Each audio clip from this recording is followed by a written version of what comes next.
Don't announce your location in a dark forest. Stephen Hawking ने ऐसा क्यों कहा? क्या यह सिर्फ डर था या इसके पीछे एक गंभीर वैज्ञानिक कारण छिपा है? आइए इसे गहराई से समझते हैं। ये लाइन स्टीफन हॉकिंग ने मजाक में नहीं बोली थी। इसके पीछे एक बहुत सीरियस साइंटिफिक रीजन छुपा हुआ था। हॉकिंग का कहना था कि आज के समय में अर्थ से अलग अलग तरह के रेडियो सिग्नल्स स्पेस में भेजे जा रहे हैं। इन सिग्नल्स के थ्रू हम सिर्फ कम्युनिकेट ही नहीं कर रहे, बल्कि अपनी लोकेशन, टेक्नोलॉजी और एग्जिस्टेंस के क्लूज भी दे रहे हैं। स्टीफन हॉकिंग का मानना था कि ये अप्रोच सेफ भी हो सकती है और डेंजरस भी।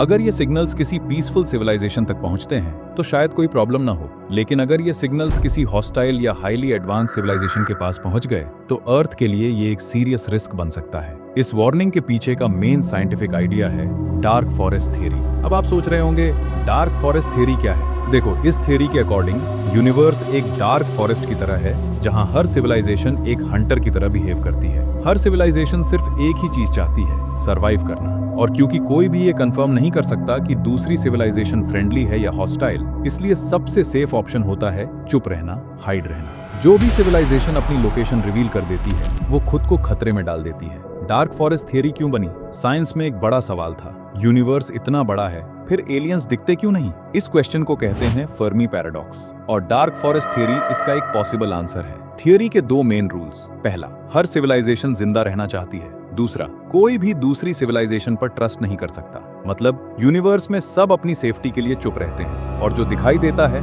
उसे शिकार समझकर मार सकते हैं। सोचो, तुम एक घने जंगल में हो, तुम अकेले इंसान हो और अंधेरा चारों तरफ फैला हुआ है। आपको नहीं पता कि आसपास कौन है, कोई इंसान या कोई शिकारी जानवर। ऐसी सिचुएशन में अपनी लोकेशन को लाउडली अनाउंस करना आपको सेफ नहीं बनाता, बल्कि ज्यादा वल्नरेबल बना देता है। स्टीफन हॉकिंग का कहना था कि स्पेस में भी हम कुछ ऐसा ही कर रहे हैं। एग्जैक्टली वही लॉजिक स्पेस में अप्लाई होता है। अगर हम रेडियो सिग्नल भेजकर अपनी लोकेशन एक्सपोज करते हैं तो हो सकता है कोई हाईली एडवांस सिविलाइजेशन अर्थ तक पहुंच जाए, और अगर उनके इंटेंशन गलत हुए तो अर्थ के लिए बहुत बड़ा खतरा बन सकता है। ह्यूमन हिस्ट्री में कई एग्जांपल्स हैं जहां एडवांस सिविलाइजेशंस का कांटेक्ट लेस एडवांस सिविलाइजेशंस के लिए डिस्ट्रक्टिव रहा है। यूरोपियन एक्सपेंशन के दौरान एडवांस्ड वेपन्स और टेक्नोलॉजी के सामने अमेरिकन लोकल ट्राइब्स सरवाइव नहीं कर पाए। ये एग्जांपल्स गारंटी नहीं देते, लेकिन एक क्लियर वार्निंग जरूर देते हैं। यूनिवर्स इतना बड़ा है कि हम सिर्फ एक छोटा सा हिस्सा ही देख पाए हैं, और ये मानना कि सिर्फ हम ही इंटेलिजेंट हैं, क्या ये थोड़ा सा ओवर कॉन्फिडेंस नहीं? साइंटिस्ट मानते हैं कि कहीं ना कहीं एलियंस जरूर होंगे,